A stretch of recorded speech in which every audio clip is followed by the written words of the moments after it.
രാഹുൽ മാങ്കൂട്ടത്തിനെതിരെയുള്ള ലൈംഗികാരോപണത്തിൽ കൂടുതൽ പ്രതിരോധത്തിലായി പ്രതിപക്ഷ നേതാവ് വി ഡി സതീശൻ. റിനിയുടെ പരാതി 3 വർഷങ്ങൾക്ക് മുൻപ് തന്നെ സതീശന് ലഭിച്ചെന്ന് മലയാള മനോരമ ദിനപത്രം തന്നെ വ്യക്തമാക്കുന്നു. മാത്രമല്ല, റിനിയുടെ പരാതി പരിഹരിച്ചു എന്ന സതീശന്റെ പ്രതികരണം രാഹുൽ മാങ്കൂട്ടത്തിൽ തള്ളിക്കളഞ്ഞതും സതീശന് തിരിച്ചടിയായി.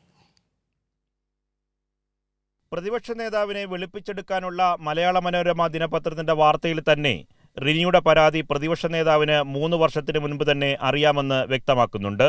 എന്നിട്ട് സതീശൻ എന്ത് നടപടിയെടുത്തു എന്നതാണ് ഉയരുന്ന വലിയ ചോദ്യം. ആ പരാതി പരിഹരിച്ചു എന്ന സതീശന്റെ വാദം രാഹുൽ മാങ്കൂട്ടത്തിൽ തന്നെ തള്ളിക്കളഞ്ഞിട്ടുണ്ട്.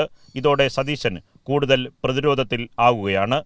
ഒരു മെസ്സേജ്, തെറ്റായിട്ടുള്ളൊരു മെസ്സേജ് ഒരാൾ അയച്ചു എന്ന് മകളുടെ പോലെ കാണുന്ന ഒരു കുട്ടി വന്ന് പറഞ്ഞാൽ ഒരു പിതാവ് എന്ത് ചെയ്യും? അത് ഞാൻ ചെയ്തിട്ടുണ്ട്. ഒരു പിതാവ് എന്ത് ചെയ്യും? സ്വന്തം മകളാണോ എന്ന് പറയുന്നതെങ്കിൽ ഒരു പിതാവ് എന്ത് ചെയ്യും? അത് ഞാൻ ചെയ്തിട്ടുണ്ട്. എന്നെപ്പറ്റി ആ ആള് പരാതി പറഞ്ഞതായിട്ട് എനിക്കറിവില്ല. വ്യക്തിപരമായി എനിക്കറിവില്ല. എന്നോട് ശ്രീ വി ഡി സതീശൻ അതിനെപ്പറ്റി പറഞ്ഞിട്ടുമില്ല. അല്ലെങ്കിൽ ശ്രീ വി ഡി സതീശനോട് അങ്ങേക്ക് ചോദിക്കാം. എന്നോട് അങ്ങനെ പറഞ്ഞിട്ടില്ല. അദ്ദേഹം പറഞ്ഞത് ഇതുവരെ എൻ്റെ മുന്നിൽ പരാതികളൊന്നും വന്നിട്ടില്ല എന്ന് പറഞ്ഞിട്ടാണ് അദ്ദേഹം തുടങ്ങിയത്. ഇനി ഇപ്പോഴും അദ്ദേഹത്തിന് എന്തെങ്കിലും ഒരു പരാതി കിട്ടിയതായിട്ട് എന്നോട് പറഞ്ഞിട്ടില്ല. ലൈംഗിക ആരോപണം ഉയർന്നിട്ടും പരാതി നേരിട്ട് ലഭിച്ചിട്ടും എന്തുകൊണ്ട് സതീശൻ ഇത് മറച്ചുവെച്ചു? ഇതിനുശേഷവും രാഹുൽ മാങ്കൂട്ടത്തിലിനെ എന്തുകൊണ്ടാവും സതീശൻ സംരക്ഷിച്ചത്?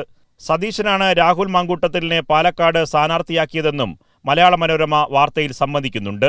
അതുകൊണ്ട് തന്നെ നിലവിലുള്ള ആരോപണങ്ങളുടെ മുൾമുന സ്വാഭാവികമായും സതീശനിലേക്കും തിരിയുകയാണ്. തുടർച്ചയായി ലഭിച്ച പരാതികൾ മറച്ചുവെച്ചതിൽ AICC നേതൃത്വത്തിനും അതൃപ്തിയുണ്ട്. മുതിർന്ന നേതാക്കൾ സംഭവത്തിൽ സതീശനെതിരെ വലിയ പ്രതിഷേധത്തിലുമാണ്. അതേസമയം രാഹുൽ മാങ്കൂട്ടത്തിൽ MLA പദവി രാജിവെക്കേണ്ട എന്ന നിലപാട് സതീശൻ എടുത്തുവെന്നതാണ് പുതിയ വിവരം. സംഭവത്തിൽ KPCC അന്വേഷണ സമിതിയെ തീരുമാനിക്കാനും ധാരണയായിട്ടുണ്ട്. കൈരളി ന്യൂസ്, തിരുവനന്തപുരം.